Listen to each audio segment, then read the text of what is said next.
সৃষ্টিকর্তা। That's very good. আর কেউ এই পাশ থেকে, আমি খন্ড খন্ড করে দিই, এই পাশ থেকে কেউ একজন বলেন, এই পাশ থেকে কি মনে করেন ভগবান কে? সবার কাছ থেকে শুনবো আমি। আচ্ছা, এই পাশ থেকে পরে শুনবো। এবার এই পাশ থেকে বলেন, এই পাশ থেকে হিন্দুদের ভগবান কে?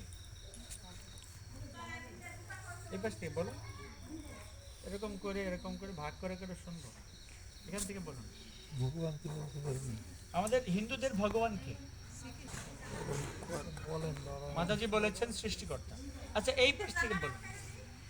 যদিও মাতাজি একজন বলেছেন, এইখানে কিছু গ্যাপ আছে। বলুন, আমাদের ভগবান কে? কিছু বলেন। পিছন থেকে বাবারা, এখন এই পাশ থেকে বাবারা। প্রভু বলছেন শ্রীকৃষ্ণ। এই পাশ থেকে বলুন, আমাদের হিন্দুদের ভগবান কে?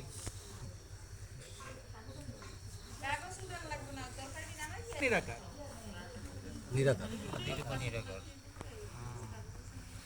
এই খেলা জমে গেছে।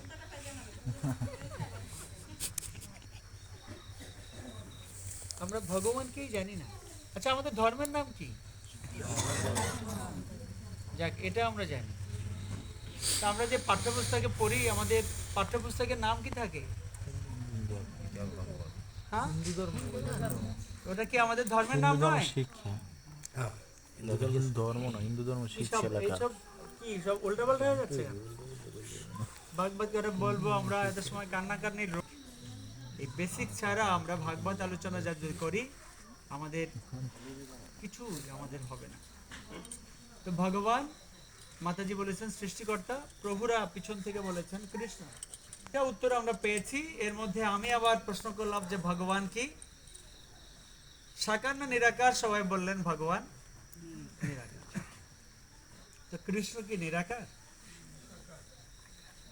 কৃষ্ণ যদি নিরাকার হয়, তো তাহলে তাকে আমরা দেখতে পাচ্ছি কিনা? তাহলে বিষয়টা কেমন হয়ে গেল না?